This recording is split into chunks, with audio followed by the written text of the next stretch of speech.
So let's go to the next question. Students, we are asked to find the fourth root of unity. Okay, fourth roots of unity. Okay, this is the next question. So what they're asking us is to find the value of z, given that z power 4 is equal to 1, and we got z is equal to 1 raised to the power of 1 over 4. Now let us consider z to be equal to 1 raised to the power of 1 over 4. Then I can rewrite this as cos of 0 positive 2k pi positive I times sine of 0 positive 2k pi. Okay, but this is raised to the power of 1 over 4. So by de Moivre's theorem, okay, we can rewrite this as cos of 2k pi over 4 positive I times sine of 2k pi over 4. On the left I've got z. Now the values of k is equal to 0. That will be the first value. In fact, we have to take the following values. K is equal to 0, 1, 2 and 3.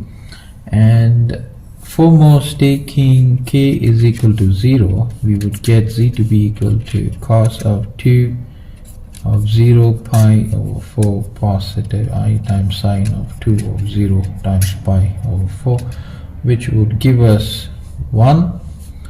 So z is equal to 1 here, and k is equal to 1, we would get z to be cos of 2 pi over 4 positive I times sine of 2 pi over 4. This can be rewritten as cos of pi over 2 positive I sine of pi over 2. Now this will get cancelled. Sine pi over 2 is 1, so we get I. So we have got z is equal to I for k is equal to 1. So we need to proceed further. K is equal to 2. Now when k is equal to 2, we would get z to be equal to cos of pi positive I times sine of pi. Now clearly this is going to get cancelled, giving you negative 1. So z is equal to negative 1 here. Now next, k is equal to 3. When k is equal to 3, substituting, we get z to be equal to cos of 3 pi over 2 positive I times sine 3 pi over 2.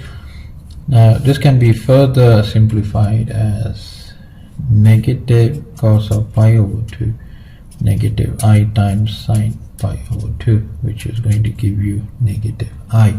So we get z is equal to negative I.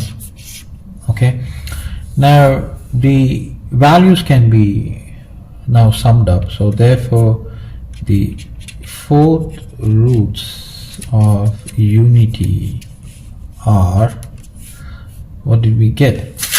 We got here 1, and then I, negative 1 and negative I.